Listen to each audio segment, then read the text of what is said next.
Last recording এ হচ্ছে আমরা W3,5 এর সাথে হচ্ছে আপডেট রুলটা দেখেছিলাম এই নিউরাল নেটওয়ার্কটার জন্য।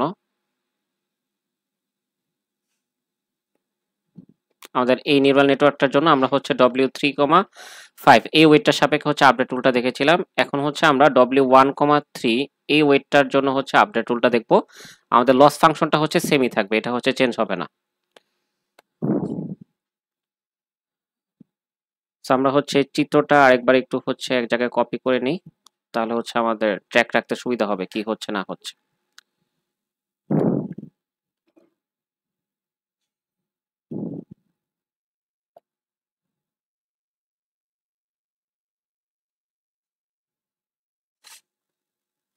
তাহলে এই ছিল হচ্ছে আমাদের ডায়াগ্রামটা।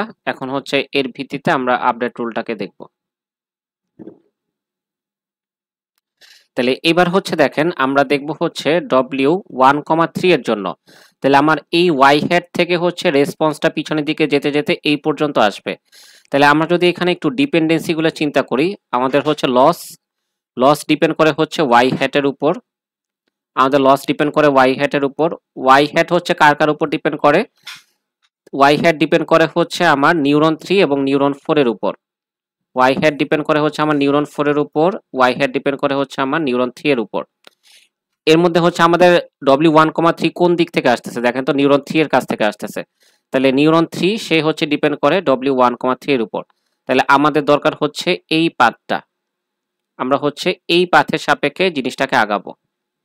যে লস ডিপেন্ড করে ওয়াই হেডের উপর, ওয়াই হেড ডিপেন্ড করে হচ্ছে নিউরন 3 এর আউটপুটের উপর, নিউরন 3 ডিপেন্ড করে হচ্ছে W1,3 এর উপর। এটার ভিত্তিতে আমাদের হচ্ছে চেইন রুলটা আসবে।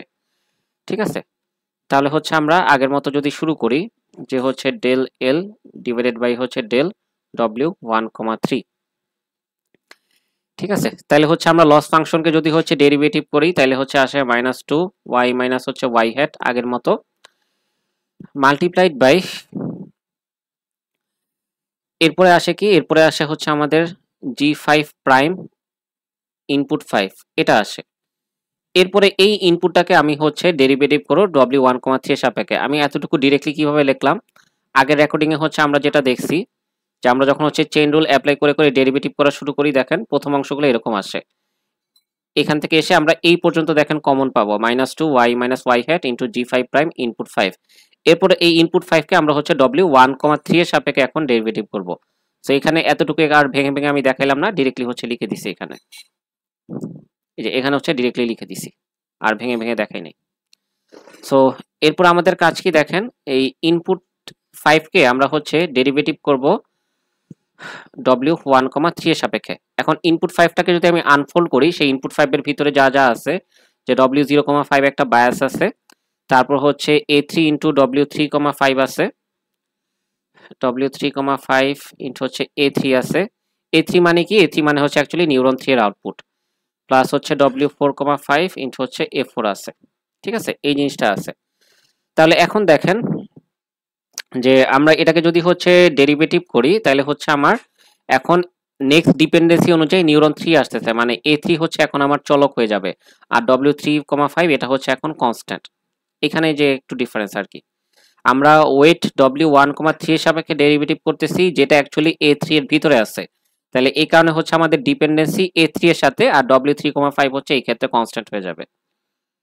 তাহলে y minus y hat multiplied by G5 prime input 5 into হচ্ছে এখান থেকে কি পাবো W3,5 এটা হচ্ছে এখন কনস্ট্যান্ট, আর আমরা হচ্ছে ডেরিভেটিভ করব কাকে, A3 K with respect to W1,3।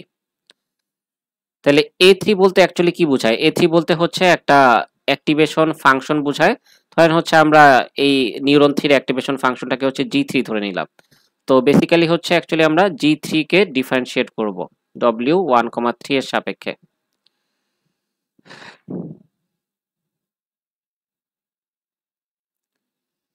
তাহলে -2 y মাইনাস হচ্ছে y হ্যাট এবং হচ্ছে G5 prime input 5 multiplied by হচ্ছে W3,5। এবার হচ্ছে G3 কে যদি আমরা ডিফারেন্সিয়েট করি তাহলে হচ্ছে G3 প্রাইম, আর G3 এর ভিতরে ইনপুট হচ্ছে ইনপুট 3, এটা হচ্ছে আমরা ফরওয়ার্ড পাস যে রেকর্ডিংটা আছে সেই রেকর্ডিং এ দেখছিলাম ইনপুট 3 কি। এরপর হচ্ছে আমাদের এই ইনপুট 3 কে আরেকবার ডিফারেন্সিয়েট করতে হবে। ঠিক আছে, সো বেসিক্যালি আমরা হচ্ছে একবার ফাংশনকে ডিফারেন্সিয়েট করতেছি, এরপর ফাংশনে থাকা ইনপুটকে ডিফারেন্সিয়েট করতেছি। তাহলে ইনপুট 3 তে কি ছিল? ইনপুট 3 তে ছিল হচ্ছে w0,3 প্লাস হচ্ছে w1,3 ইনটু হচ্ছে x1 প্লাস হচ্ছে w1, 2,3 ইনটু x2।